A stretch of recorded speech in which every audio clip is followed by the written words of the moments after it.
16th meeting of the Environment and Sustainability Task Force. We're going to order at 1:06 p.m. and we have the next item on our agenda is public comments, but we haven't received any. So we will move right on to the approval of minutes from the September 25th meeting, which was our organizational meeting. Did anyone and everyone have a chance to read those, and were there any corrections or changes to them? Not hearing any, could I hear a motion to approve the minutes from September 25th? This is Jeanette Manier. I make a motion to approve the September 25th minutes. Thank you. Yeah. Tracy Wallace, I second. Thank you. All those in favor say aye. Aye. Aye. Any opposed? Aye. Not hearing any, the minutes are approved as submitted. Thank you all very much. And we're going to move right into our grant discussion. And Susan Alvarez is going to talk to us about that and the funding opportunities that may be out there for the actions we'd like to pursue. Susan? Certainly. Hi, everyone. Hi. Thank you for joining us this afternoon. Per request at the last meeting, we worked with our Office of Government Partnerships to develop a list of grants that we for sure knew could be used to support implementing some of the actions under the CCAP. I will say that what they have provided is generally public grants. We're aware that there are private foundations that also have grants, and we're still looking for those as well, but I'm open to any ideas, suggestions, additions. If you know of other funding sources that we have not included, please let me know.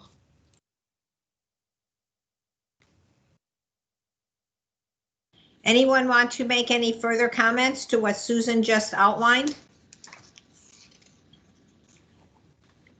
Okay, well, I hope you all had a chance to look at that material on the grants that the staff sent out to us. Hearing no further discussion on that, let's go right into the implementation plan discussion. And Farr Andrews and Katie Evans, both from our Office of Environmental Quality and Sustainability, will be talking to us about that. Rita, did you want to say something? Well, Sandy, I actually did have some questions about the grants. Okay, then let's go back. Let's go back because we've moved along fairly quickly so far. So let's go back, and Rita, if you would ask your questions. Yeah, I'm sorry, guys. Susan, just so everyone understands, on the grant page where we say applied and awarded, that means awarded to that Dallas got funding, correct? Correct. So it's either funding or technical assistance. Some of the grants that we apply for are technical assistance grants, which do not involve funding, but they do provide access to consultants and others that can help us. And that would be the case with the National Community Solar Partnership. That's a technical assistance grant where we're working with a consultant, but our friends at the U.S. Department of Energy are paying for it. Okay. And then another question I have, I actually have a bunch. On the VW grant, the VW fund grant that's administered through COG, when they say $2,500 per installation, I assume that means $2,500 allocated toward any kind of vehicle that's purchased, right? No, the $2,500 per installation is for charging infrastructure. Oh, charging infrastructure. Okay, good to know. Also, a question on the, I'm looking at it, on the under electric vehicles, the E-RIG program, the TERP, the emission reduction grant. I'm assuming Dallas got that this year. right? Correct. Okay, is that also affiliated or granted through COG? COG does a lot of outreach and education. The cities apply directly for that. Okay. And then, But they've been very helpful in getting the word out when these things come out from the state, and they've been tracking them pretty closely. So it's been pretty helpful. okay, and then I have another question about the TERP light duty motor vehicle. I see you've got it highlighted in lime green that says it's due January 7th of 2021. Is Dallas going to go ahead and pursue that? Do you know? I believe so, and I think that's why it's highlighted. We're working with our fleet services department on that.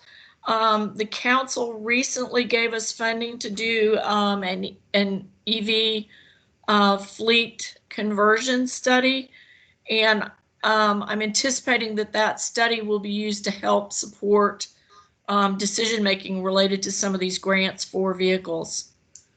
I'm glad you said EV, because when I read this and saw natural gas and LPG, of course the environmental community is not pro oil and gas or natural gas. So I'm glad we're looking at EV. Understood. And let's see what else.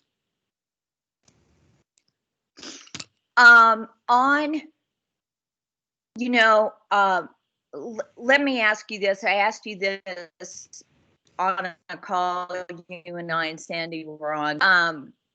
When Dallas looks at grants, can you describe what they find as the most favorable grants? For instance,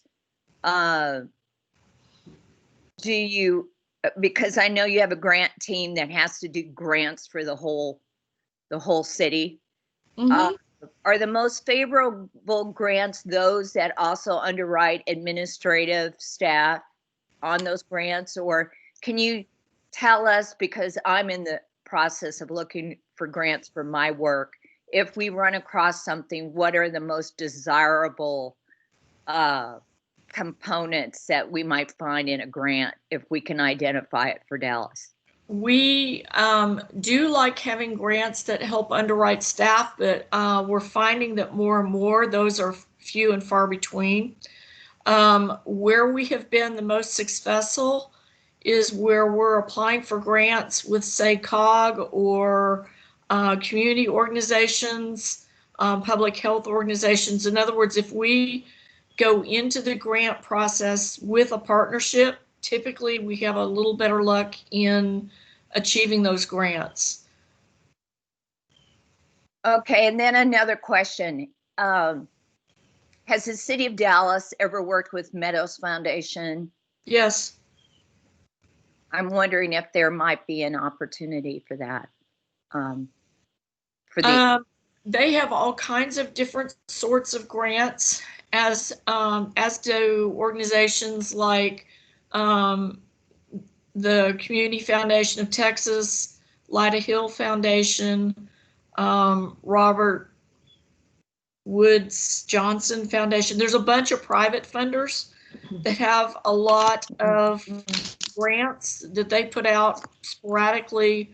And a lot of them are focused on both resilience planning and on community building, which a lot of the work in the CCAP does. The problem with pulling them all into a nice table is they come out when they come out, and it's hard to know ahead of time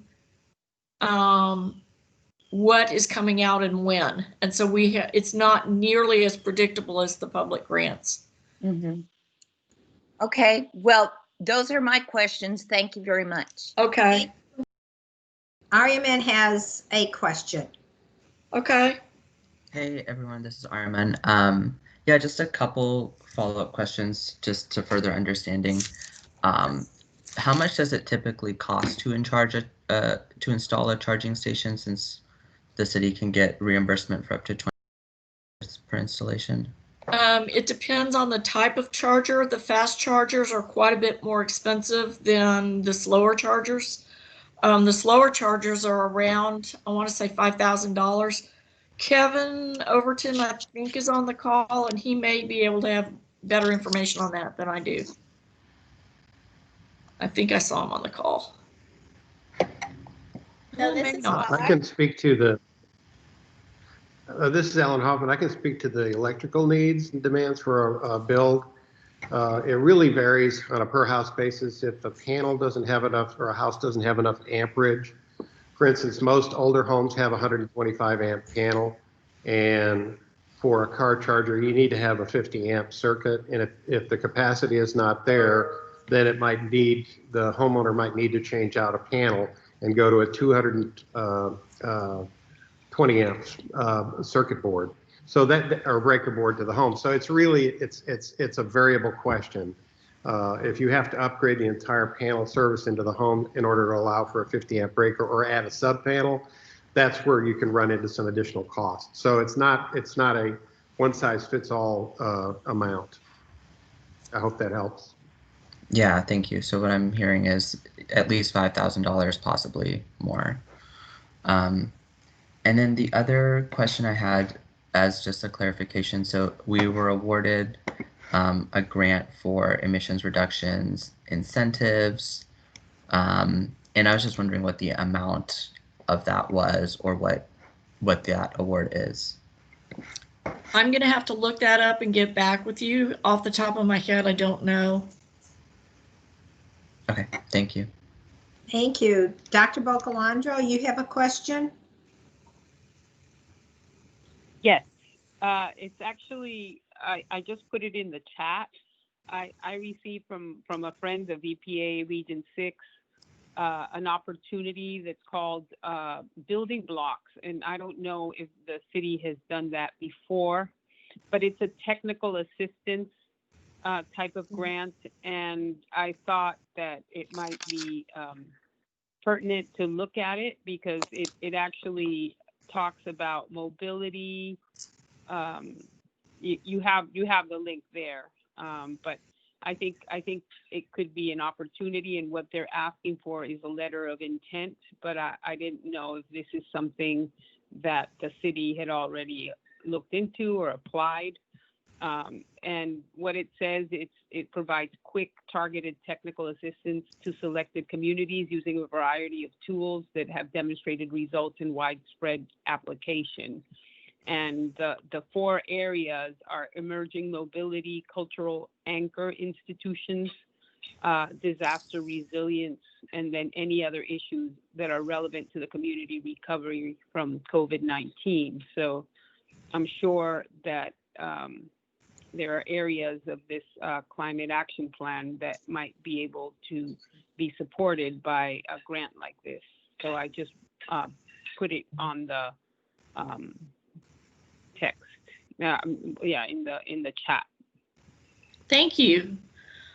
This is great, and I think that's why this is a good conversation, because a lot of our task force members are tapped into some other sources that we're not typically tapped into. I'm a little surprised we missed the EPA one, but we'll definitely look into that. It sounds interesting. And I saw that Tracy's been putting a bunch of, she's been emailing me grants as we're speaking. So I thank you. And we can certainly add in, and maybe we just expand on that existing list, so we have an ongoing list of opportunities to look at. Hey, Sue. Tony Robinson Oh, sorry. put in the chat that maybe we could assemble a list of private grant opportunities for next meeting as well. So I just wanted to read that. Certainly. Hey, Sue. I probably should know this, and I just can't remember. On the City Business Climate Alliance, that was awarded in January 2020? No. It was awarded in July of 2020. Okay. They may have put January. That's when I think we applied for it. But we just got awarded to that. So how does the city see using that? That's probably a good 30 or 40-minute conversation. And I'm happy to go into it, but it is an alliance with C40, which is an international group of cities implementing climate plans under the Paris Accord. It's also the Carbon Disclosure Project and then the World Business Sustainability Network. So it's a group of 3 international organizations. It is loosely patterned after the Green Ribbon Commission in Boston. There's a similar effort in Helsinki, and I want to say the third one is San Diego, but I might be wrong. Dallas is one of 2 U.S. cities that is in this alliance, and what it is a 3-year program to work with our local business community towards implementing the climate plan. And it is a city/business-led consortium. We've had 1 meeting with them. We have not, it's not gelled yet. We're still working on what it looks like for Dallas and how that consortium works in Dallas, who we engage. It is wide open. It's pretty exciting. I think there's a lot of potential. And it's interesting because somebody from the Dallas Regional Chamber reached out to me on a recent article that they saw with a C40 similar cohort. And they're like, can y'all get tapped into something like this? And we're like, well, we kind of sort of are. And so they're also supportive. But what that looks like right now, we don't know. It's still in very early formation stages. Okay, I was just curious if there was any money for implementation, projects for implementation. Not yet. And it is one that is technical assistance and peer-to-peer work, from what I can tell. Okay, I don't see any other task force members wanting to comment on this right now. So if that's the case, okay. Did you want Kevin to be able to say something, Susan? Either Kevin or FAR may be able to answer the costs on the chargers. I know we recently did put in for a grant on chargers. And if they can add to that conversation, great. Yeah, so we recently did submit a grant application for that VW mitigation funding for 10 different charging stations around the city of Dallas. And what we discovered when looking at some cost comparisons is that the city of Dallas is a part of a cooperative purchasing agreement with ChargePoint. So we can get level 2 charging stations for a more reasonable price of around $2,000. But the unknown is always, as mentioned before, the amount of infrastructure that needs to be built into the foundation in order to support the charging station. So that does range anywhere from, I guess, what we've seen at some of our libraries around $5,000 during construction to post-construction retrofits in the double digits. So definitely the funding, if received, will help us expand that charging network around Dallas. So far, I just was wondering, were those 10 charging stations distributed all around the city or concentrated mostly in a certain area or what? So what we did was try to take a holistic look of where we have public-facing charging infrastructure existing and look at where gaps existed and try to fill in some of those gaps. But we were also looking to align the placement of the stations with places where people gather and spend time, like parks and recreation centers and libraries and entertainment districts. So they're pretty well spaced around the city, actually. Okay, thank you. We have, I think, a question from Tony or a comment. When you're discussing infrastructure for the charging station, I assume that specifically you're talking about bringing the power to that location and a concrete foundation to support the charging equipment? Is that what you mean? So the activity that the grant actually supports includes bringing the power to the location and the foundational infrastructure, but also will encompass the funding for the actual charging equipment itself. Okay. So that's a part of what the TCEQ describes as the activity of incorporating charging infrastructure. Well, that's what's variable is going to be the infrastructure that supports the actual charging station. How do you get the power there? How do you support it once it's there? So that could vary quite a bit depending on where the charging station is located, I assume.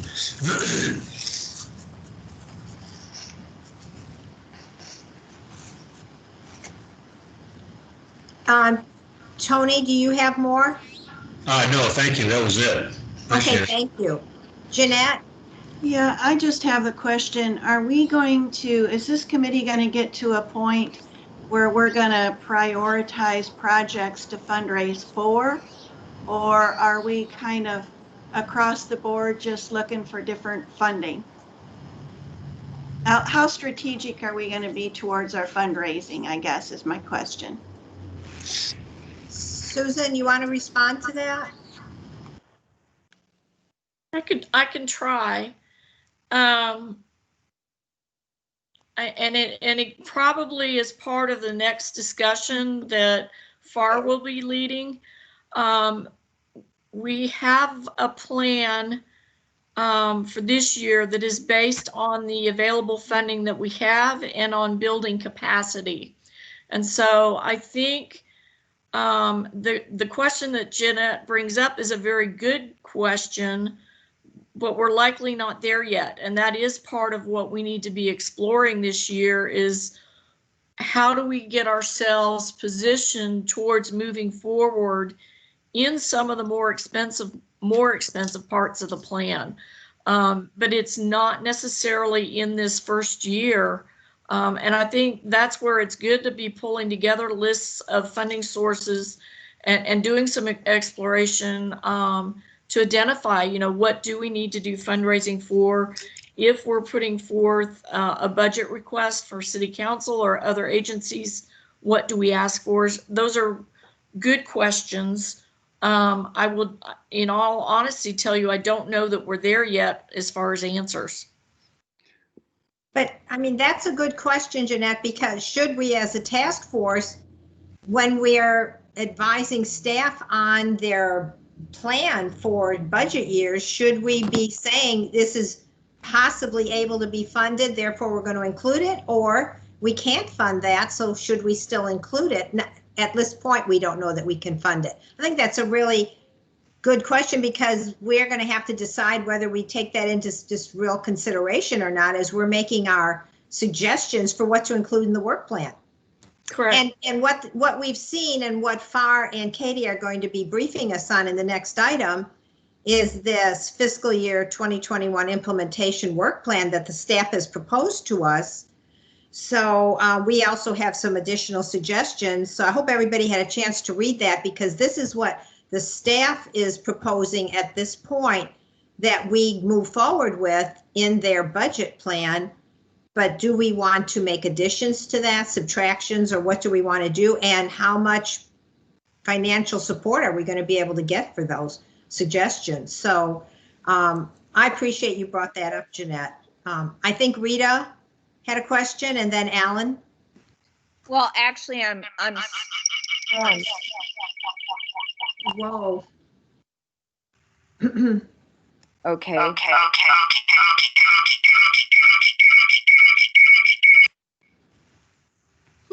Turn down your speaker. Turn down your speaker or put some earphones on.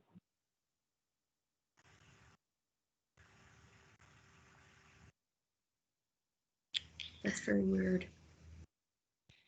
Hey, Rita, you are in the meeting twice. I think that might be part of the issue. I think you may have accidentally logged in twice.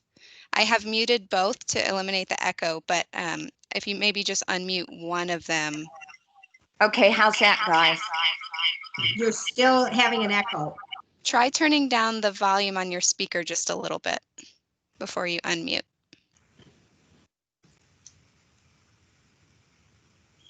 Try unmuting. Does that work? It's A better. little It's a bit of little an echo, better. but it's better.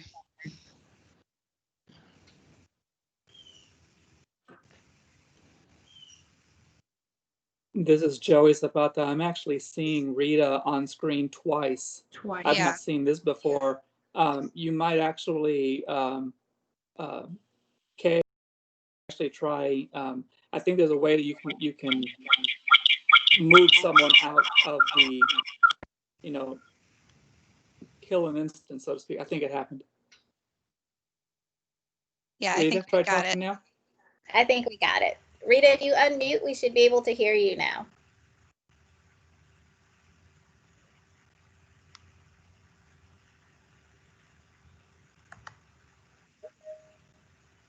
See, it's showing Rita trying to come back in. So I'm going to try something. I'm going to try to admit the new one and remove the other one.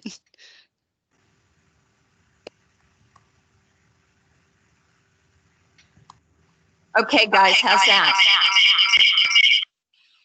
Try again, Rita, one more time.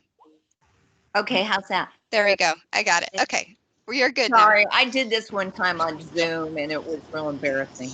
But anyway, circling back, Bar, I wanted to ask you, when we were talking about the charging stations, when the $100,000 came through from the budget talks, are we using some of that money to build this infrastructure? So actually, if I'm not mistaken, that funding was supposed to be dedicated to coming up with a fleet electrification plan. And that plan will help inform where the gaps in our infrastructure network could be and how we can improve electrifying the city's fleet. So I think the funding from the grant will help fund some of the recommendations that come out of that plan, actually. Okay, thanks. Thank you, Rita. Alan? Yes, I just wanted to reiterate what Janet was communicating. I wanted to really understand whether we were going to strategize on where the low-hanging fruit was. What are we going to target? Where can we get the biggest carbon reduction? Because the long-range plan is for us to direct the city council on actions that are going to impact and get us to net zero quicker. And there are a lot of there's some low-hanging fruit that we can address and direct the council to quickly that's not going to break the bank. And there is, I think, ready financing out there and grants available and support for what some of the low-hanging fruit. And I think really strategically, we necessarily might want to have more discussion about what is the low-hanging fruit. Just to kind of reiterate what Janet was saying. Thank you. Thank you. Any other comments before we move on? Tony? We can't hear you. We can't hear you. Can you hear me now? Yes. Okay, in that regard, I think that education and outreach are going to be a huge piece of this, especially with low-hanging fruit. Whatever it is we undertake, ultimately we have to get the citizens to buy into it because they're the consumers and they consume everything that we're talking about trying to reduce waste and or improve efficiency. Thank you. Okay, seeing no other comments or questions, let's move on to that part of the agenda that talks about the implementation plan. And we had some materials that were provided for this meeting. It's the CCAP Fiscal Year 2021 Implementation Work Plan as proposed by OEQS staff. And that's not to say that this is the final plan, but this is certainly what they believe are the actions that we need to pursue. And we can add to them or we can change them up, but that's what this discussion is going to be the start of today. So far, and Katie, if you would like to brief us on this and what your suggestions are, we'd appreciate it. Okay, hi, this is Farah Andrews, and I think I'm gonna, I know you all received the actual draft document in your backup materials, but we also did prepare a slideshow to help guide this conversation a little easier. What the plan is today, what we're planning for is actually to give you an intro into that work plan document that you've received. And then I'm going to give you a review of the year one focus area and kind of expand on what Tony just mentioned about education and other capacity building components that are incorporated into the year one plan. Then Katie will give you an overview of how the work plan was brought together and what some of the critical components are.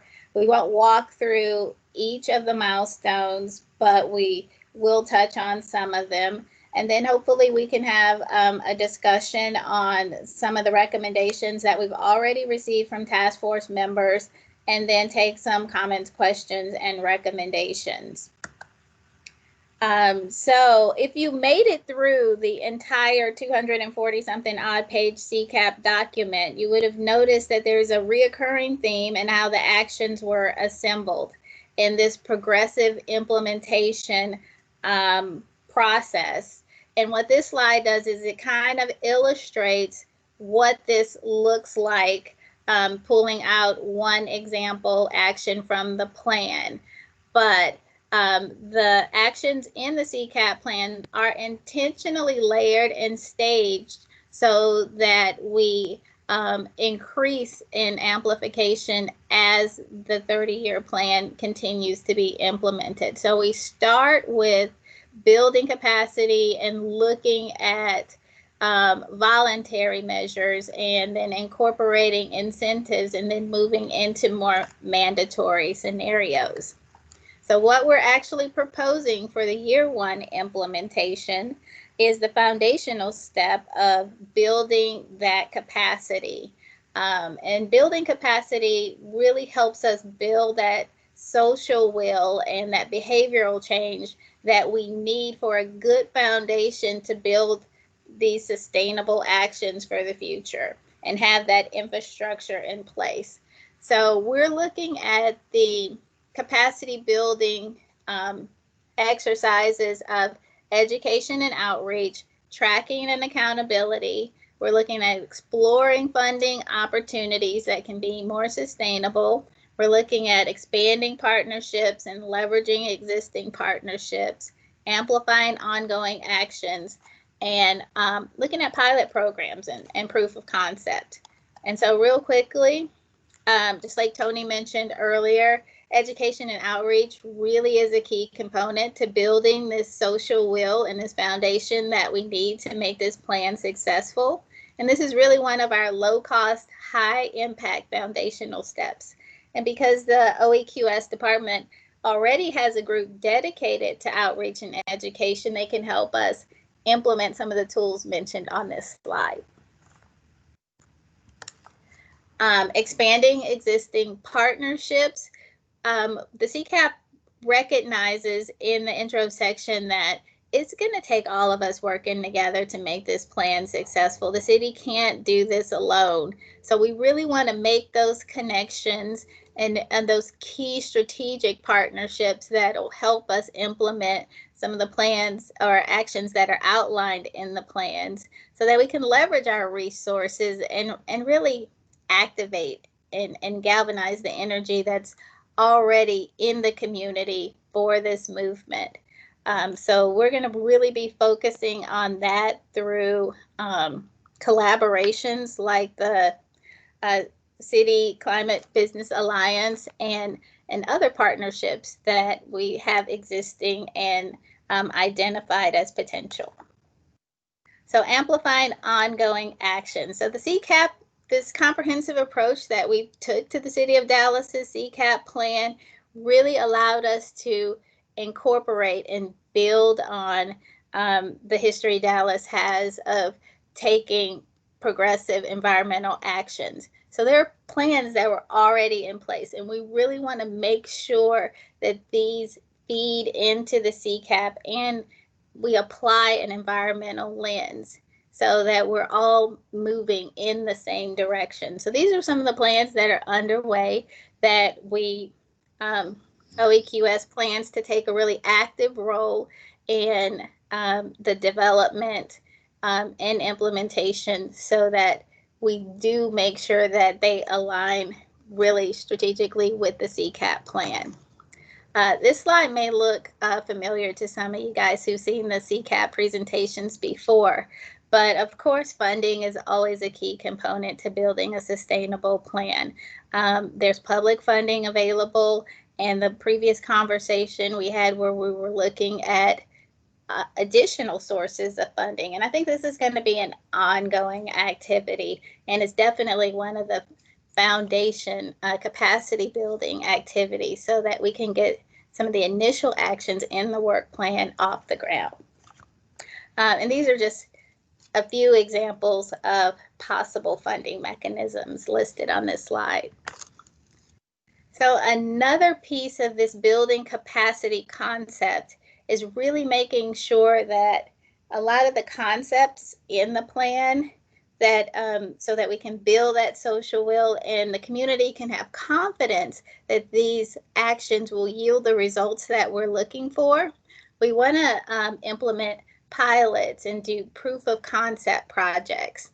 A lot of the actions in the plan were based on national best practices, but they really need to be calibrated for Dallas so that we can get the best possible results. So we're going to be looking for opportunities in year one to implement this foundational step as well.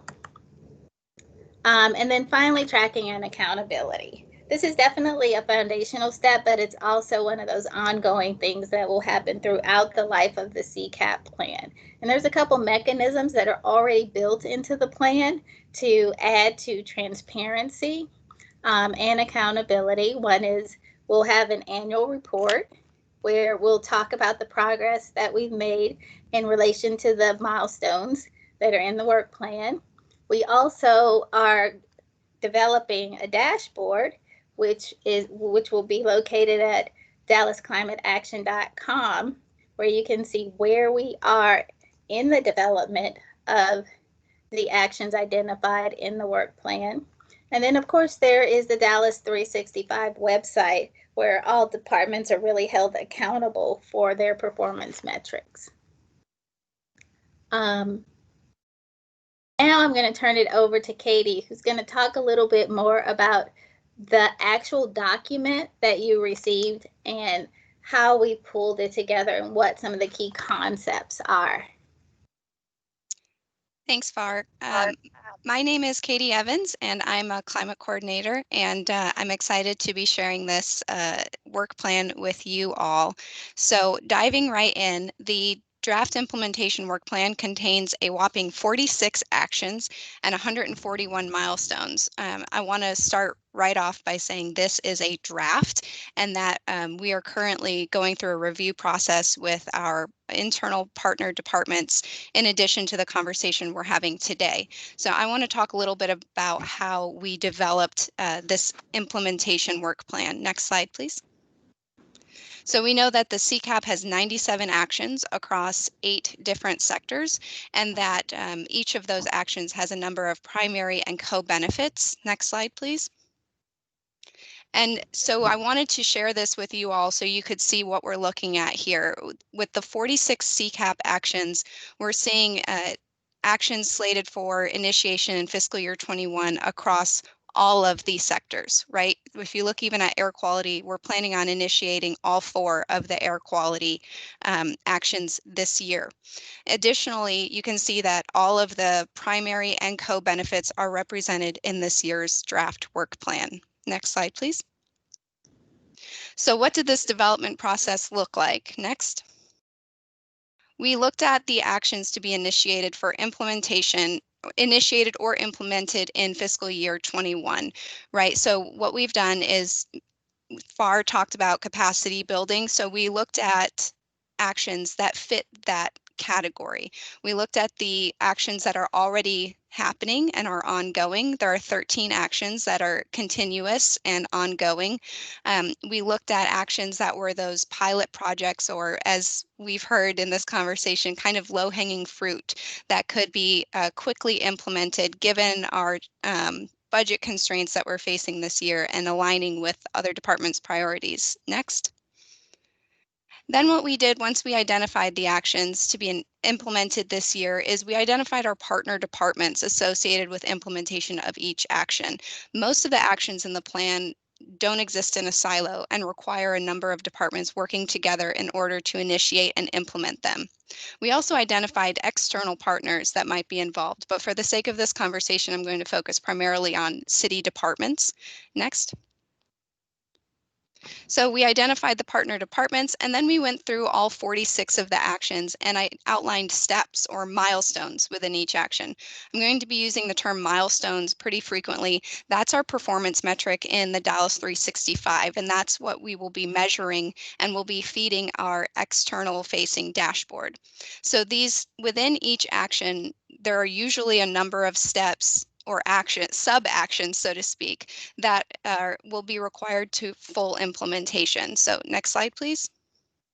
So why are we talking about these milestones? Like I said, each action usually includes multiple parts, and some of these actions are truly multi-year efforts or ongoing in perpetuity. So we want to go beyond just saying this action is done or not done and be able to measure progress using these steps or milestones within each action. Next slide, please.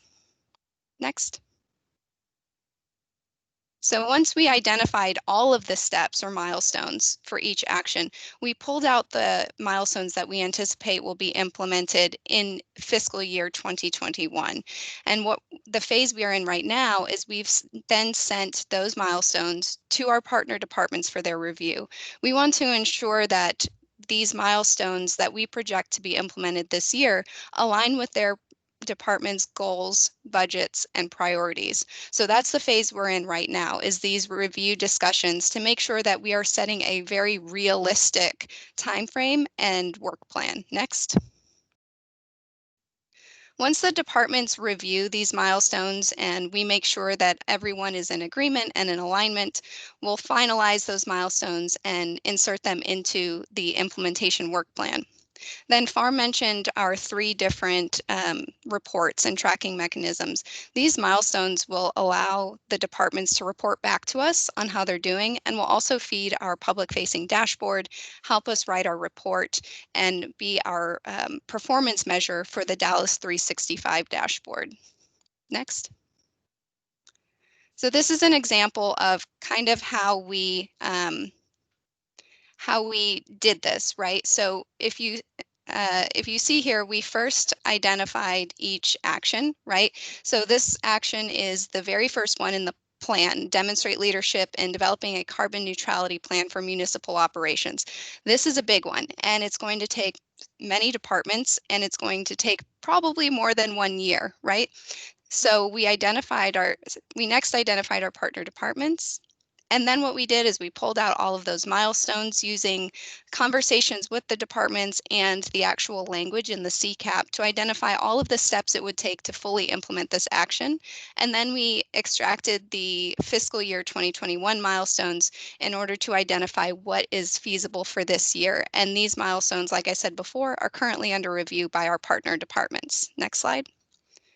So in the draft implementation work plan, this is what you would see, simply the action with the primary and co-benefits, as well as the proposed fiscal year 2021 milestones. Again, this is currently under review, and it may change depending on the feedback that we get today and from other departments. And that's the end of my section. I'm going to kick it back over to FAR.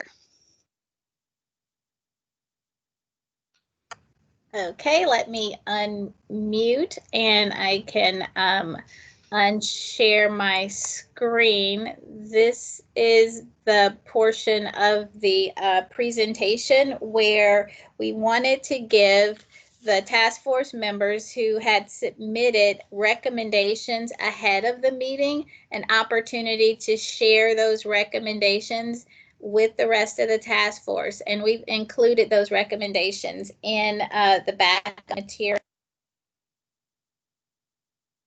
I know we've received recommendations from Araman, Alan, and Tony. If you guys want to share those with the task force, we wanted to give you that opportunity to talk about what those were and how they might be incorporated.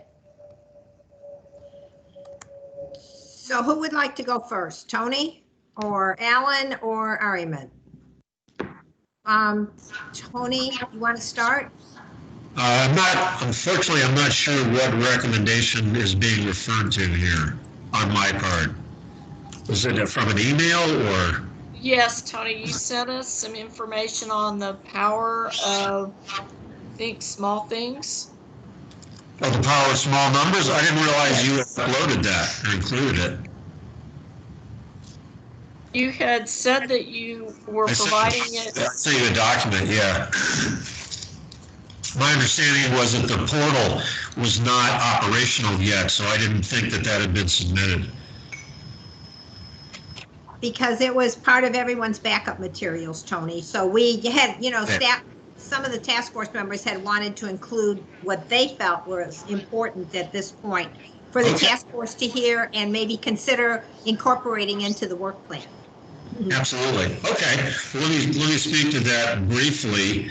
The one pager which I sent Susan, I don't know if people have seen it, but what it covers is some things I've been working on for several years, principally waste reduction, because unfortunately across the board in our country, we are wasting anywhere from 30 to 60% of our water, materials, energy, and food. And so when Alan refers to low-hanging fruit, I think that's part of what we're talking about here, is how do citizens, consumers change their behavior and significantly change the game on top of using clean technology and new policy, both of which are also essential. So that's part of it. The other part of it is kind of a proposal we've been working on for a year or two, and I've spoken to some people in Washington, D.C. about it, as a matter of fact. They're kind of busy right now there in Washington, D.C., so I'm more anxious to talk about this on the local level. And that is something we call the Resource Conservation Corps. That would be part of education and outreach to engage citizens in this process of figuring out how to just make our lives a little bit more efficient every day on a personal basis. That's the kernel of it. Thank you, Tony. And that's what I think we got out of the proposal that you sent, the one pager. Great. Education and outreach. Alan, would you want to outline what you suggested? Yeah, mine's very nuts and bolts and mundane and boring, but it has real teeth. The reality is that, when a hailstorm hits Dallas, we have, I don't know how many roofs replaced continually. And if you don't have a new roof now, you're going to get one soon. The reality, and many times insurance companies are a heavy factor in the replacement of the roof.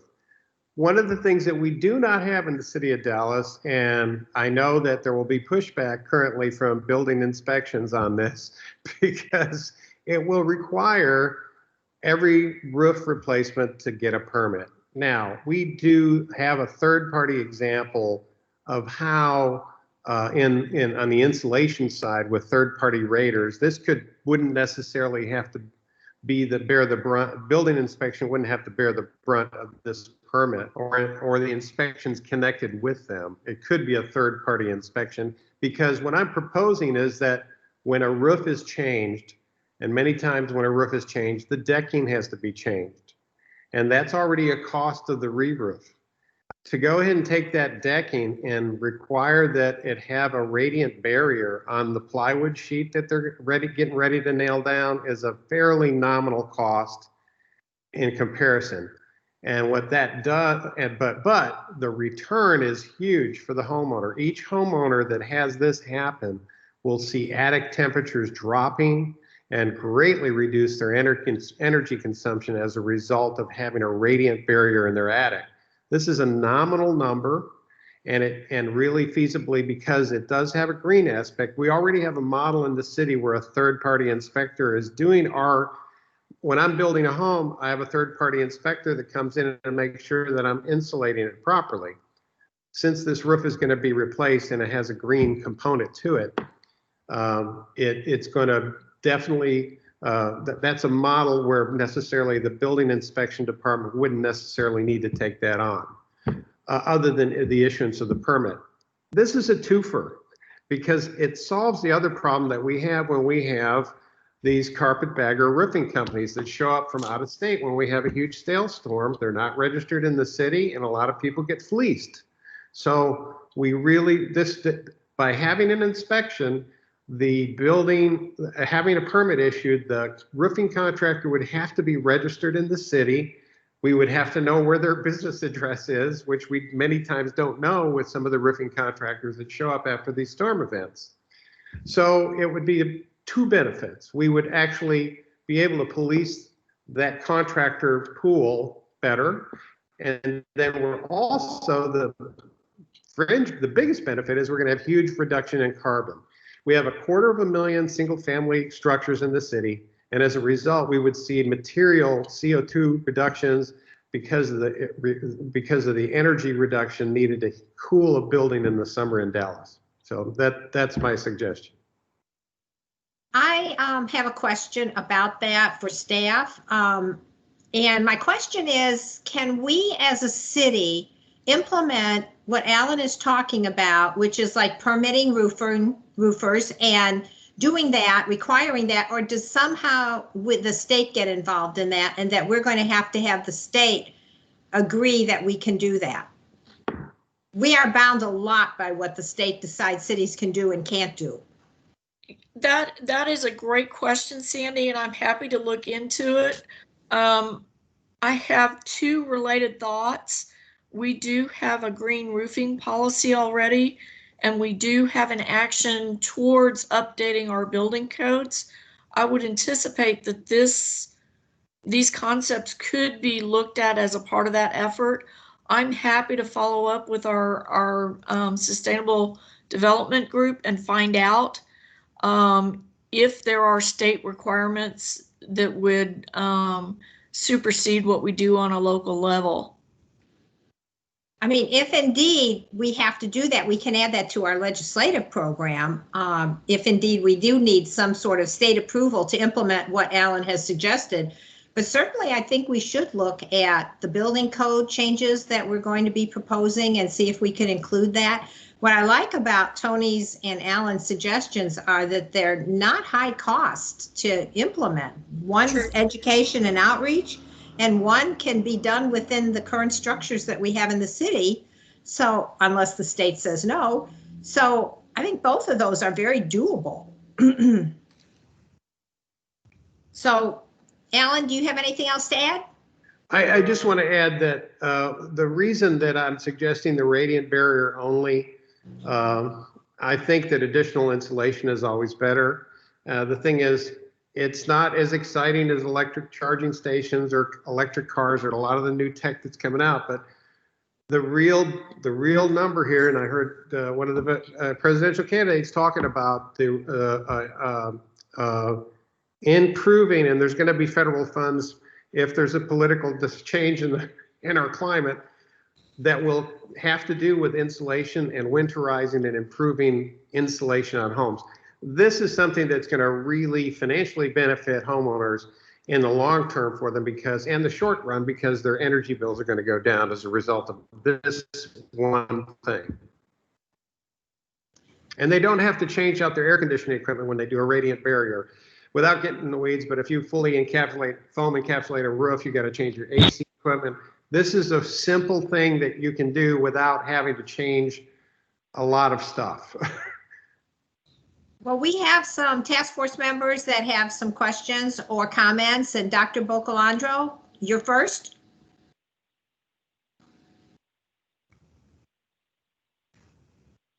Maria?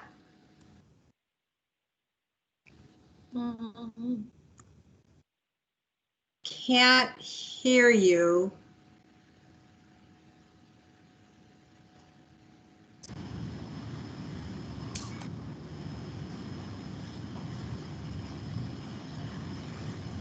Maria?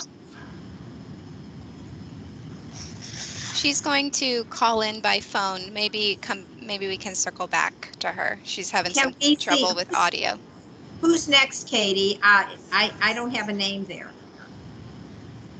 Maybe Tracy Wallace? Okay. Tracy? So my question is for uninsured homeowners, people that don't have homeowners insurance, how do they go about getting a roof replaced after a hailstorm? And then secondly, in listening to Alan talk, I get it. It's like everybody thinks solar is sexy, right? But energy efficiency is so, a lot of jobs in energy efficiency, and it's really a way to close the energy poverty gap. And so if this can be instituted in code, the radiant barrier idea of Alan's on the plywood decking, then we could easily bring in local students to do studies. If we need that kind of data, and TEPRI, I think the Texas Energy Poverty Research Institute would work with that as well. And I can't remember if I've said before, but in Houston, when TEPRI did a study of energy efficiency upgrades, they found that just energy efficiency upgrades closed the energy poverty gap.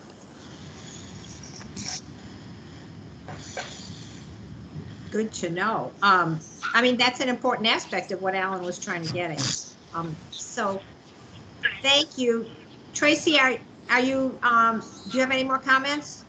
No, just the question on, does anybody know what a low-income homeowner does when their roof is damaged and they don't have insurance to replace it?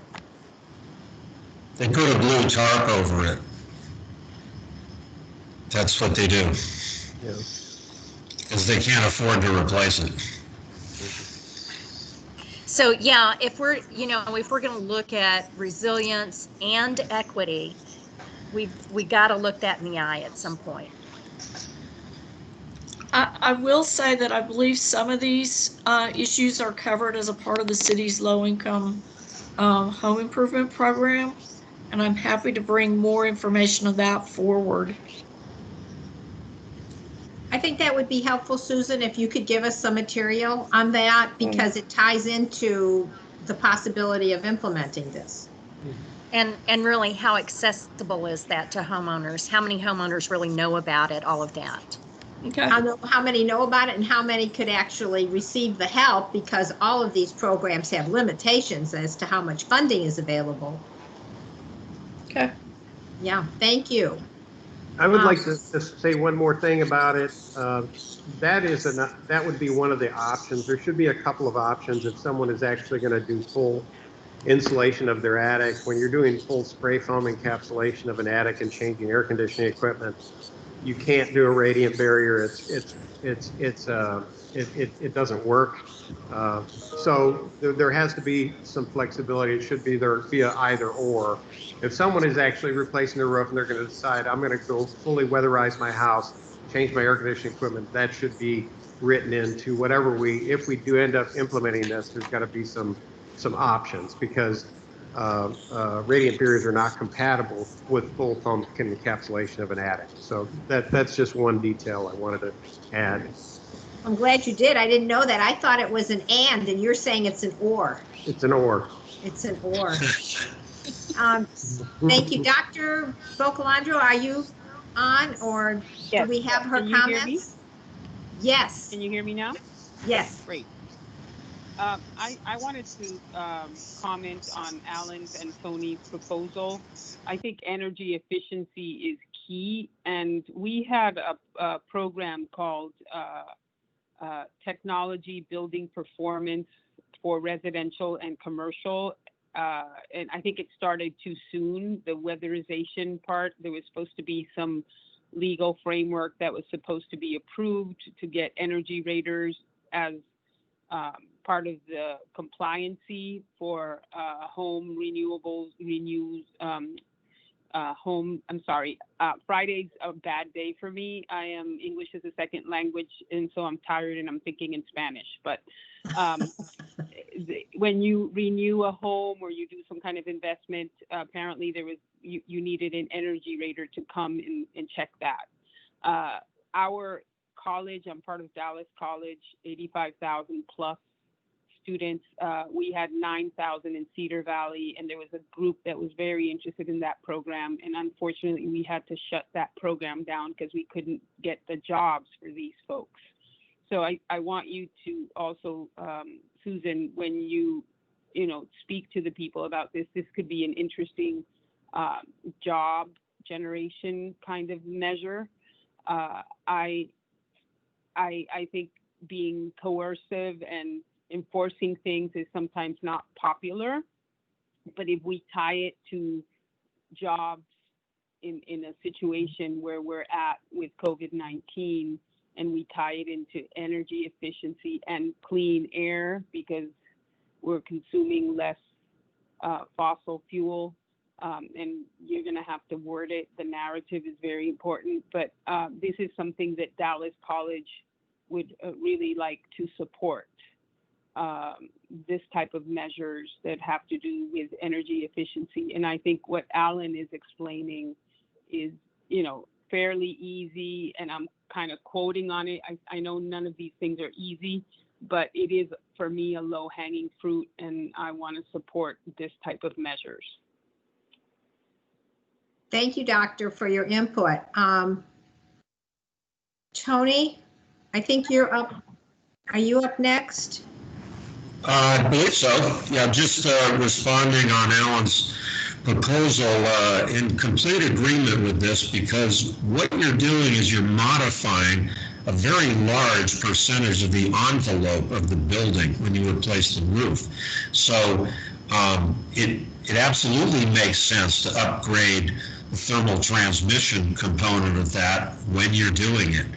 And so I don't know how the green code affects that on replacements. I do know how it affects it on new buildings, but I don't know about replacements. So that's hopefully something we can get from staff or code authorities. But that is an ideal time.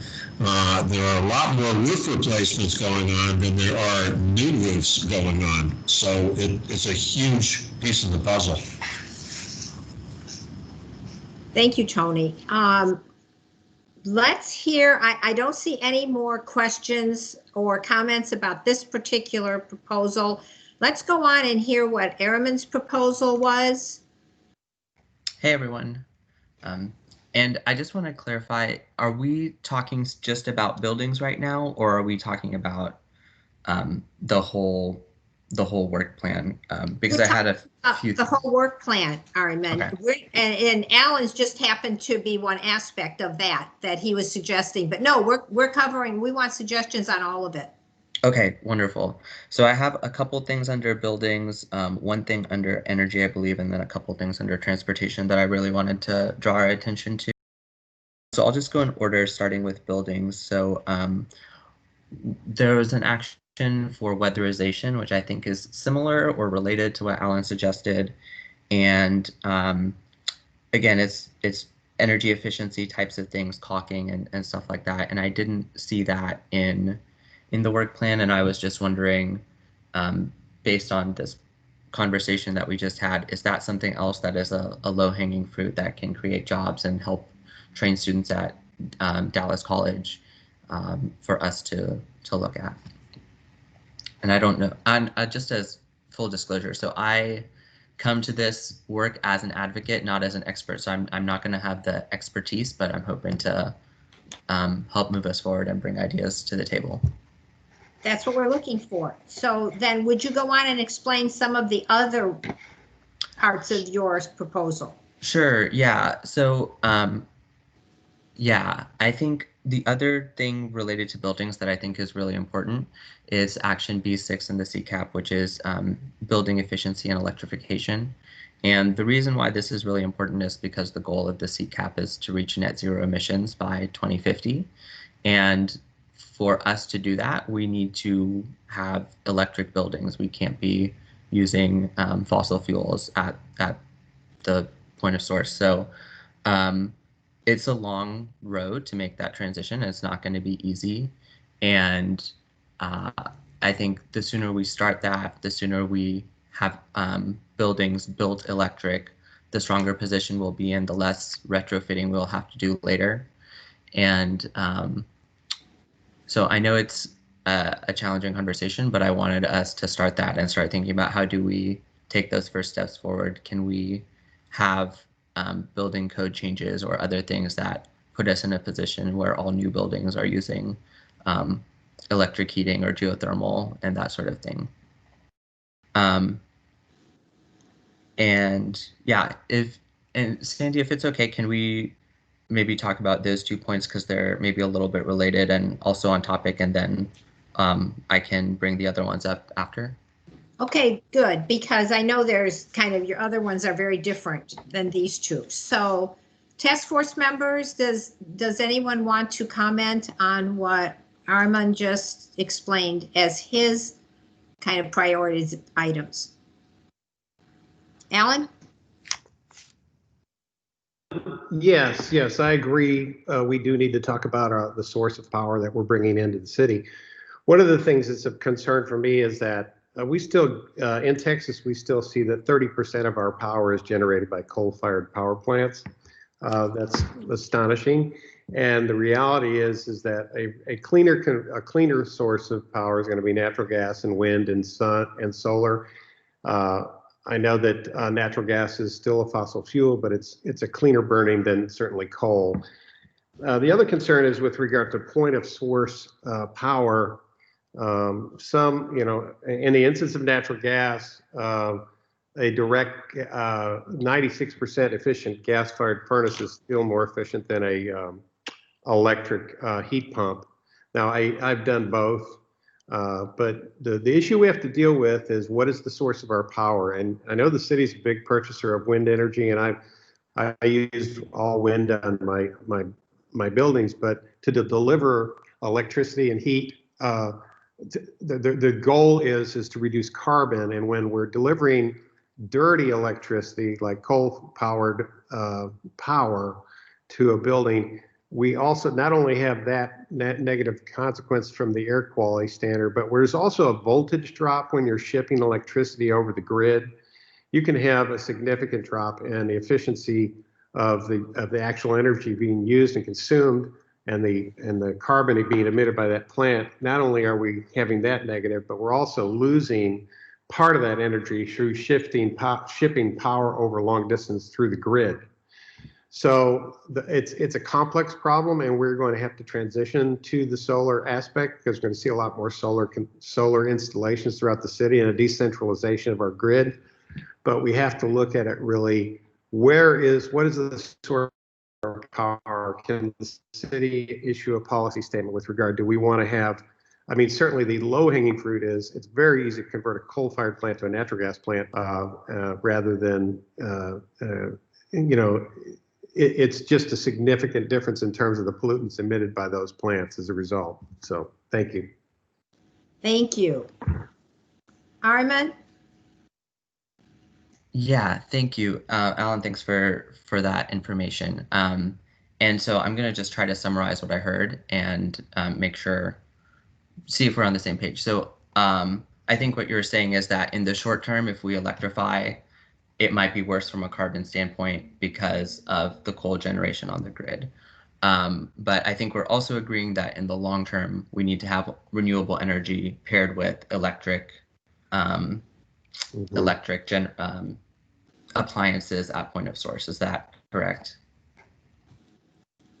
Yes, I believe we're going to have to transition.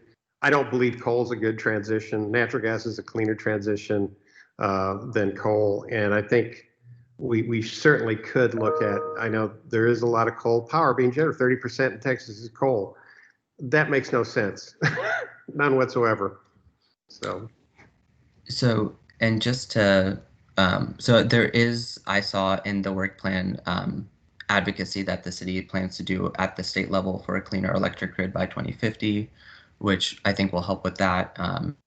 And I guess my question, maybe it's to staff or the committee, is how do we start putting together a plan to move away from fossil fuel appliances in the long term?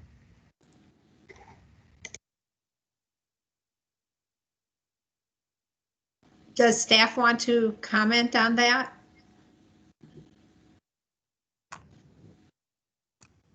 I guess not. So this, Okay. I did have a comment on that statement. I think these are some really good suggestions, and I know that they were definitely on the slate for consideration for year one.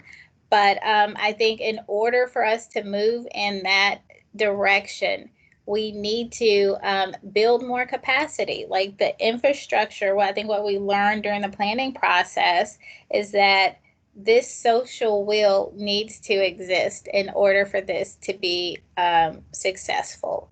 In order for us to start considering mandatory scenarios, we really need to, start with educating residents on why this is a good thing, how it will benefit them, and how it gets us closer to our goals. And so that making those types of transitions will be a little smoother. So I think that is definitely a part of the continuum. But I think in this year one implementation, we're really trying to make sure that the foundation is there for the behavioral change.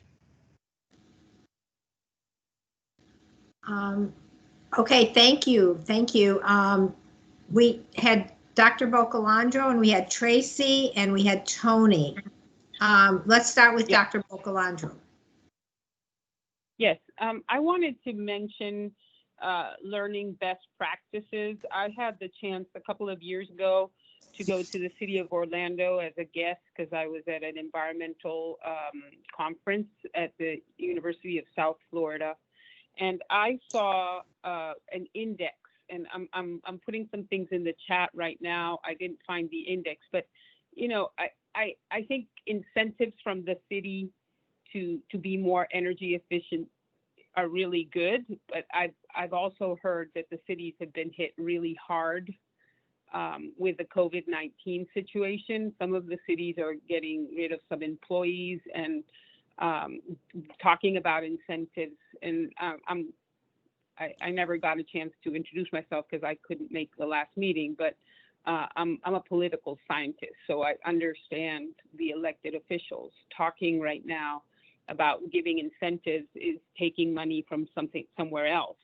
But one of the things I loved about the city of Orlando is they have an index that is public for all commercial buildings. And so when you're going to rent, for example, I have a business, I want to rent an office, I can look at the different buildings that are offering space, and I can see which one is the most energy efficient. And it's just a dashboard that the city has, and you can contrast when you're going to be moving into an office, which ones are more energy efficiency. So it's just transparency and a way of incentivizing business, building owners to be more efficient. So I would like to see some, I think these are lower hanging fruit kind of measures. I know they're not in the 21. We don't have to put that in there right now. I don't want to overburden the staff, but I would like to see examples like Orlando, where it's like a competition, and the private sector is trying to be more efficient, so they're more competitive in the market. I feel that with COVID-19, a lot of companies have realized that, you know, they can work with their employees' internet and water and air AC if they keep them at home. So why have an office? So I think it might be a good opportunity as we recover from COVID-19 to set up a dashboard where we can start seeing office buildings that are more energy efficient, and this will make them more attractive for the real estate market. Thank you. We'll add that to the list of things that staff would take a look at and maybe give us some more information on. Thank you, Doctor. The next one up was Tracy and then Tony. Thank you, and I love that idea. That is something that could be done with the Dallas Regional Chamber, where it doesn't have to all be on the back of the city. It can be a coordinated effort. And when you have referred to the social will, I think what we learned in the process of CCAP planning is that really it is commercial buildings that we really need to focus on. I hear what you're saying, but it's that social will really needs to lie with corporations, the buildings that we know are putting more of a burden on the environment. A lot of times this gets laid on the shoulders of energy hogs. A lot of, yeah, energy, right. Sorry, I'm interrupting. Energy hogs. Yeah, because it gets laid on the shoulders, like recycling gets laid on the shoulders of individuals, things like that. So we need to focus on social will of the corporate players in Dallas, and I guess I'd like to suggest that along that idea of the public index of commercial buildings, is that could the Office of Economic Development, for example, work with the new Pegasus, I'm not going to say the name right, but it's the Lyda Hill Foundation is doing the new Pegasus. Does anybody know what I'm talking about over on 35? And they're rebuilding. And so it's an ideal PACE project. And that is the kind of thing where, I've tried to contact a little bitty nobody, but the city has clout, and it's an area where you could go in and say, let's make this a shining example of what can be done right. And by the way, you'll save money in the process. And in the long run, at some point, you'll generate electricity for free. So it's an ideal, because the building is older, it's an ideal PACE project. And then, sorry, I wanted to let Armand know that PACE in Texas is not available for residents. That was under your 2E. It's only for commercial properties, and that we need to do a really good job of educating commercial properties on how to take advantage of that program. And it's really the same with the city, with the county, with Dallas ISD, parts of Dallas Housing Authority. All of those governmental entities that can take advantage of the Lone Star program, because you're not spending any more than you are already on your utilities. So it's not something that adds additional cost burden at the time. And with PACE, and I'm guessing Lone Star is the same way, it is designed to be cash flow positive from day one. It's just that people don't understand it or know about it. So that's an area of education with businesses. Thank you. Thank you. One thing that we found in the city, and I'm thinking like in particular about the recycling program, we started with residential recycling, and over a course of some years that we've implemented that and, continue to work on getting the quantities higher. And then we did multifamily recycling, which took us a while to implement, but we've started implementing that. But going to the commercial sector and trying to implement, I'm just talking about recycling now, has been really challenging because there are so many different kinds of commercial entities. And it just has been more difficult than working with other sectors like residential. But certainly what you have suggested, Tracy, is something that it seems to me would be less pushback and something that they could do and would want to do. So thank you for that suggestion. Let's go to Tony. I just put a comment there in the chat. The need for capacity is very often determined by looking at consumption curves, and they're always going up. And so if you want to change the need for capacity, you have to cut consumption and do waste reduction. Otherwise, you're going to continue to run coal plants because they're cheaper, or natural gas plants because they're cheaper. So we have to cut capacity, the need for capacity. It's very expensive to build new capacity. Very time consuming, very expensive, very long term. And the way to bite into that is to increase resource efficiency right at the point of purchase. Thank you. Ariman? Alan, did you have your hand up? Did you want to have Alan's first? Okay, Alan first. Yeah, I mean, I want to piggyback on what Tony just said. One big number that we really haven't analyzed in the consumer space is that we've been all heard about the fact we're going to have rolling brownouts as a result of all the growth the city and the region has seen. Well, we haven't.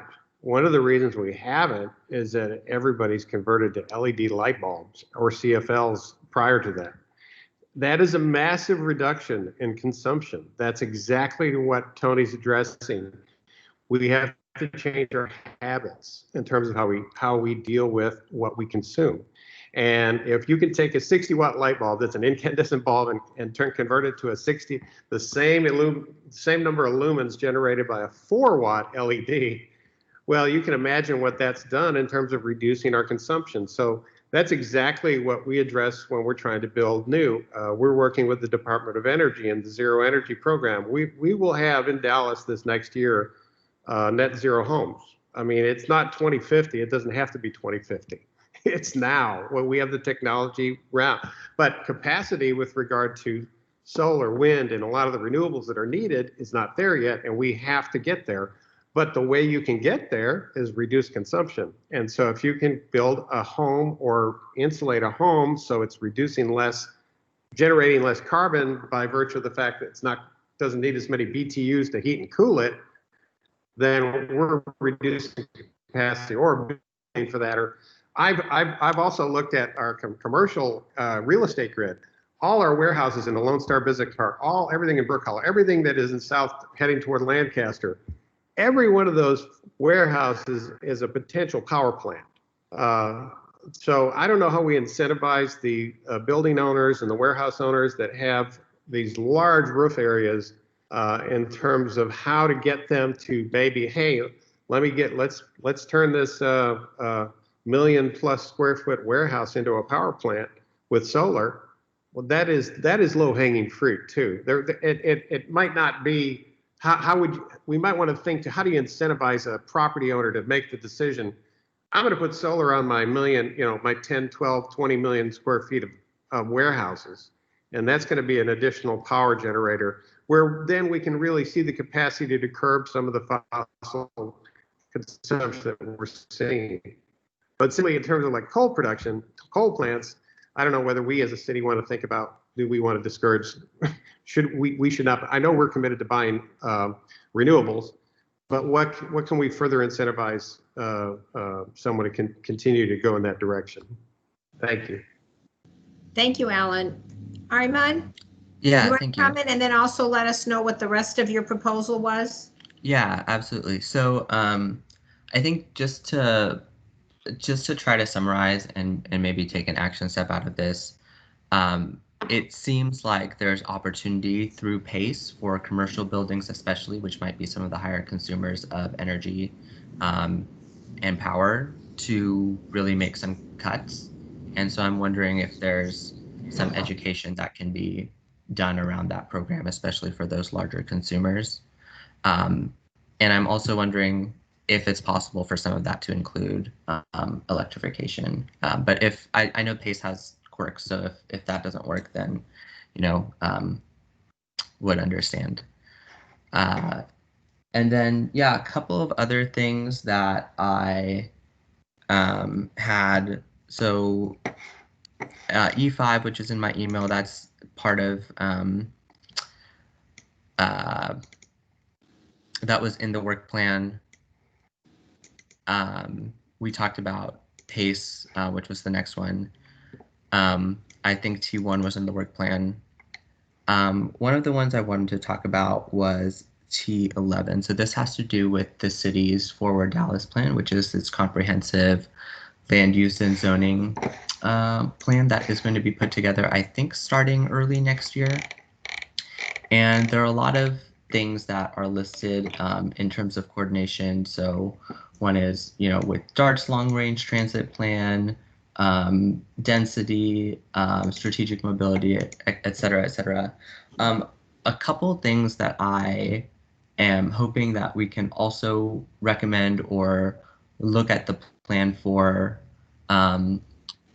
are, one is mixed use development. So when I used to live by Mockingbird Station, and I could walk to restaurants, I could walk to Kroger, I could walk to the DART station, and I actually drove a lot less when I lived there and commuted 7 miles to work and back every day than when I lived a mile from work but had to drive everywhere else. And I thought that was surprising and interesting. So just wondering, can we make a recommendation around mixed use development being prioritized for one, and then for two, talking with neighbors here in West Dallas, there's a lot of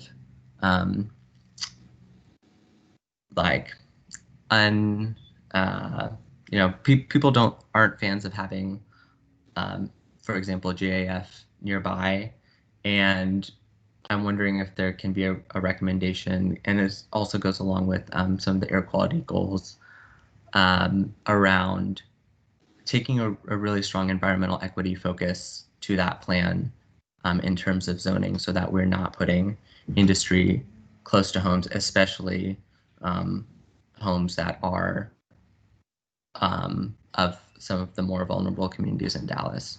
So, and I think those things might be included in some of what's included there, but wanted to see if we can call those out maybe more specifically, or just make sure that they're on the radar.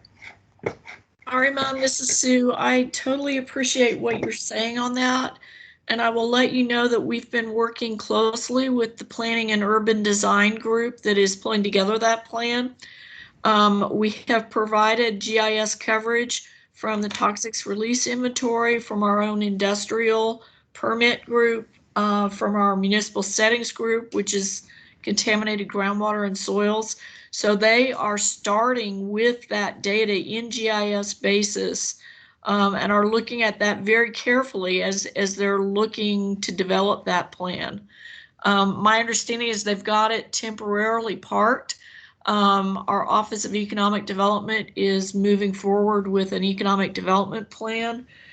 What you're suggesting with mixed use development is consistent with a new urbanism approach, which is, I believe, what they're looking at. So I appreciate your bringing that up, but it's very much in focus right now with the group that is doing that plan. Awesome. I'm glad to hear that. And I guess, is there, what can we do as a committee or to make sure those things stay in focus as that plan plays out? Maybe it's. Well, Sue, can we as a task force make suggestions or recommendations that current efforts underway have a priority or an emphasis on certain areas, such as the ones Sure. Ariman just talked about? Certainly. Because that's something that we can do as a task force. We're charged with making recommendations. If we think that is an item that as a task force, we want to see staff emphasize as they continue to develop the land use plan and various other plans, we can certainly make that recommendation. That sounds wonderful to me. Thank you. Thank you, Ariman. So those were the 3 proposals that we got in from task force members as to what they would like to see prioritized. And then I believe Dr. Bocalandro made another one when she's talked about the creating some information about building efficiency so that if people want to rent space within them, they kind of know what that building efficiency is and maybe can be supportive of buildings that are more efficient. So I think we have like 4 good recommendations here that the task force needs to consider as part of what we do with maybe our next meeting, because with some of them, we need to get some information from staff. We need to find out, for instance, on Alan's suggestion, whether the state legislature gets to weigh in on whether we can compel roofers to get permits, things like that. So Sue, we're going to need some follow-up information on some of these suggestions. And perhaps even just like what Ariman suggested that you just described as already being worked on, maybe we could get a little bit of information about where that is in the process. We can do that. So, so we have had a presentation from staff about what they believe are the important actions to go forward with for FY 2021. And then we've got our task force suggestions. So would that be next steps that we would do at our next meeting, is kind of focus in on what do we want to have as recommendations? Do we want to, as a task force, encompass everything that staff has presented to us as to what they believe ought to be the actions that they focus on next year, and then add these things? I heard a lot of support for what Alan suggested related to roofs and building weatherization. Do we want to, as a task force, then next time kind of decide what we're going to make as recommendations going forward? So Sue, do you want us, is that something you would want us to do? Yes, I think it would be helpful. I think one concern is that we're going to be at council in November with what we've given the task force thus far. I would like to get a final recommendation on the plan soon, because we're pushing towards getting the tracking mechanisms done, and we're trying to get some things done. And I don't necessarily want to take several months determining what needs to be in the plan, so that it takes time away from doing things.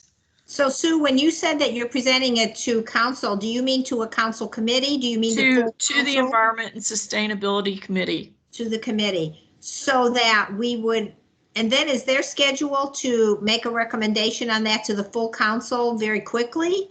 I think it was more informational, just to let them know, because Councilmember Atkins had requested knowing who was doing what in the plan. Additionally, Farr and Katie mentioned the 365 matrix. The CCAP is a measure in that, and I believe we're on the hook for performing or completing 92% of the milestones that we have in this plan. And if we take several months to figure out the plan, that really kind of squishes our time frame for getting things done, and that's my worry. Do you need us to, I mean, we want to wrap up at 3. Do you need us to today give you a task force recommendation on the suggestions that were made? Or can we do that next time at our next meeting, which will be second week in November. So we could probably do that. I'm not hearing a lot of pushback for any of the 4 proposals that we got. And if you were to get task force recommendation to move forward with those, kind of all of them somewhat low-hanging fruit, would that be something you would want us to do today? We do need some more information about Allen's, for instance. We do. Let me take a backward step and see if there are task force members that have challenges, issues, whatever, with the plan as provided. And the reason I'm asking this is it could be that we move it forward as provided by staff and consider these additional measures. And I think that could work. We could do something like that if we weren't thinking of substituting anything. I mean, if task force members say there's things within the staff recommended plan that they don't want to see pursued right away, then we could substitute. On the other hand, if they just want to add it, then perhaps that's doable. I do see Rita would like to make some comments, so maybe she's going to be kind of referring to what you just asked. Rita? Okay. Well, actually, before we got here, I actually had a couple of things to bring up as additional measures. So I'm sorry, guys, I'm kind of bringing this back a step. I just want to also throw out these additional considerations. You know, I'd like to see some, and this may take some looking at. We were talking about energy efficiency. I'd like to see a push toward commercial submetering on buildings. If spaces for tenants, if they lower their energy consumption because they actually know how much electricity they're using, and so do the landlords, I think that's a good thing. And the other thing is, and I think the grant that was just given for $250,000 already pushes that forward, is the residential solar program for disadvantaged communities. So that sort of adds on to our list, but I just wanted to get that out there. But as far as what you just said, Sandy, I'm wondering if Susan can get, I know we don't have everyone on here today, that if everyone's good with what the staff has put forward, I'm following behind what you're saying. We could say that if there's consensus that the staff is good, that the committee is good with what staff recommended, but here are some other suggestions the task force would also like to see looked at or put forward. Yeah, I might offer, I have a little bit of concern just on bandwidth and mechanics on both the commercial benchmarking and the submetering proposals. And where I'm coming from is we just approved this plan in May. We have some, but not a lot of contacts in the commercial building sector. It's going to take a lot of outreach and education to get that moving. We also have tenuous support by the building community, and I really kind of hate to torpedo that coming right out of the gate. And so that is my one concern on those two potential measures. I don't disagree that they're good and important and need to be done.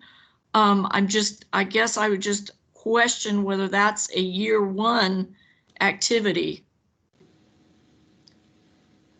And that's something that we can, Sue, take into consideration. And maybe if it's something that is a year two, we can make that recommendation, can't we? Is that we want to see that done. We want that to be a priority, but it doesn't necessarily mean we want to see it in year one.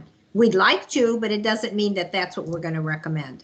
And to follow up on that, Sue, I think this task force is capable. Alan's got a lot of expertise in building and so forth, that, this doesn't have to be the entire burden of staff. If some of us that have expertise in some areas can basically say, if we suggest it, are you willing to help carry the load?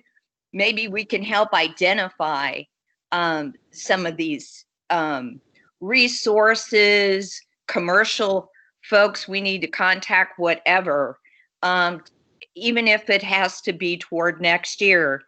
If we can help staff, I know I'm more than willing, and I think others would be too. Thank you, Rita. Sue, if we move forward today and say that as a task force, the ones who are currently present here today say, let's move forward with what the staff recommendation was, but with the proviso that there are some other ideas that we would like to perhaps see included in this in November, is that doable? Can the staff work with that? Katie, Farr, what do you think? I think that's a great idea, Ms. Grayson. Then the staff's recommendation would move forward to council committee. And then the task force, during your update from the task force at the committee meeting, could bring forth the other ideas from this conversation for their consideration for inclusion into the work plan. Yes, exactly. That's what I was thinking. I just want to make sure that we don't close the door on these ideas that we've heard today by going ahead and okaying the staff work plan. I would like the council committee members, the council members on that committee, to know that there may be some additions to that just we haven't been able to fully get done in this meeting today, but that we can work on them in November with some additional information and material from staff. So as long as the council members on that environmental committee would know that with the presentation of the staff work plan, we're not done necessarily, that we have some additional items. Is that doable? And if it is, then I think the task force, I will ask them directly now to okay the staff work plan to move forward. So is that doable, just to let the council members know that there could be additions? Sandy, this is Jeanette? Well, what do we do? My question, I guess, is there's some things in the plan, the work plan, that's already in process. Right. And so how do we identify that and work with that with these other recommendations? So I know the urban forestry master plan is about ready for review and adoption. So do we not bring it up, or do we, because there's other things in this plan that are already in process that they're probably not going to be looking at then, because they're not special recommendations. Is that correct? No, So, no, we still, go ahead, Farr. Oh, that's Katie. Sorry. Oh, sorry, I just, Katie. since I am intimately familiar with the work plan, I figured I'd chime in real quick. So there are 13 actions in here that are continuing programs that are already existing. And then there are actions like the Urban Forest Master Plan. So if you look at the milestones, and I'm trying to find while I'm talking, the Urban Forest Master Plan milestone, it says adopt the Urban Forest Master Plan. So that is in there as a FY21 milestone. And then as part of that, it's moving forward with some of the recommendations of the Urban Forest Master Plan. So I believe, and Sue, correct me if I'm wrong, that is still even though it's being done and it's almost done, it's still something that we will continue to track and make progress on in terms of the milestones. That's the nice thing about the milestones. It's not just, is it done or not, but there are steps within that action that will continue even once the master plan is done. If that makes sense. Yeah, that clarity is helpful. Thank you. So Sue and Far and Katie, I have a question. So if you present your work plan to the committee, the council committee, as you presented it to us, you have a budget that you're working with. If we make additions to that, is that going to be something that you can achieve with the budget that you're working with? Or are we going to have to try and do substitutions, which I think would be so difficult? Can we make additions and can you fund that? Well, that's where I'm hemming and hawing a little bit, is because of that budget constraint. Yeah. And some of the ones that involve incentives, we, to be quite frank, can't do this year. We don't have budget for that. And if it's things like education, certainly, and outreach, certainly we can pull that into our outreach plan, and move forward with it. And so we can do it within limits of budget. Now that's encouraging, because I was thinking like Tony's suggestion, you can do that within your current budget and within your current priorities. Alan's, we need more information for. Right. And then you mentioned that Dr. Bocalandro's suggestion and that some of Aramin's suggestions may be something that we can't do right away. But I just think that's something we need information for next time. I would hate to say, go ahead and bless the work plan. If we cannot, then consider further adding some things to it because funding just won't allow it. Well, go ahead. This is Far, and I think another thing to take into consideration is that the implementation plan is very collaborative. So not only are we bringing these milestones to this group for input, but we're also soliciting input from the department and the other stakeholders who have a role. So there may still be changes from the document that you're looking at now before it goes to council committee. Okay, just so we know that we're not like trying to address a fait accompli, that there's some flexibility in there and that there's some possibilities of it changing. And you just said that other people are going to be weighing in on this and there may be some changes. So, okay. Does anybody on the task force object to allowing the staff to move forward with their suggested work plan that we were given this time in our materials and brief the environmental committee on their work plan with also them understanding that we may have some additions? Does anybody have any objections to letting staff move forward? I'm not hearing any. Gone. I think that as a task force, we're going to say, please go ahead and use your work plan as long as the council members know that the task force here is considering making some additions. Is that doable then? Susan, Far? Yes. Katie? Yes? Yes. Okay.